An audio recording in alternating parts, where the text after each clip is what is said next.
السلام علیکم ورحمت الله وبرکاتہ. نوی ویډیو سره تاسو خلکلی ویو. امید لرم چې تاسو ټول به وجوړه خوشحاله وئ، ژوند په مزو کې به وئ.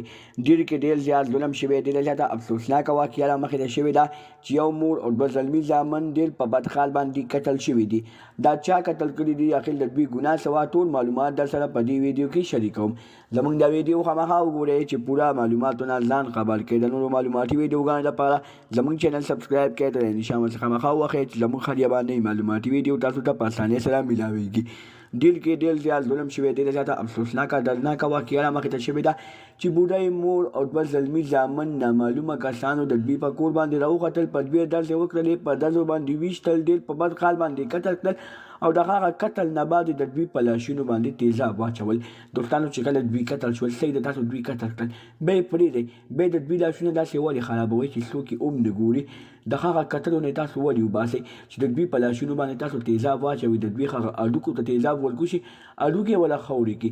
دوستانو اخر دوی داسې کومه غټه ګناه کړې وه، دوی اخر داسې تاسو ته څه ویلي وو، تاسو ته داسې کومه داسې ګناه کړې وه چې تاسو ورسره داسې غلط کار وکړو چې اول هم قتل کړه، په ډزو ویشته، د ډزو ویشتو نه بعد بیا تاسو ډېر په بد حال باندې د دوی په لاشونو باندې تیزاب واچول. دوستانو پولیسو ته پکار دي چې دغه ظالمان ګرفتار کړي او دغه ظالمانو ته ښه بدترینه سزا ورکړي. دا پوښتنه دې ضرور وکړي چې اخر دوی داسې کومه غټه ګناه کړې وه چې تاسو ورسره دومره ظلم وکړو. د نورو معلوماتي ویډیوګانو لپاره زموږ چینل سبسکرایب کړئ، د نشان ورڅخه خامخا ووهئ چې زموږ هر یوه نوې معلوماتي ویډیو تاسو ته په اسانۍ سره میلاویږي. والسلام.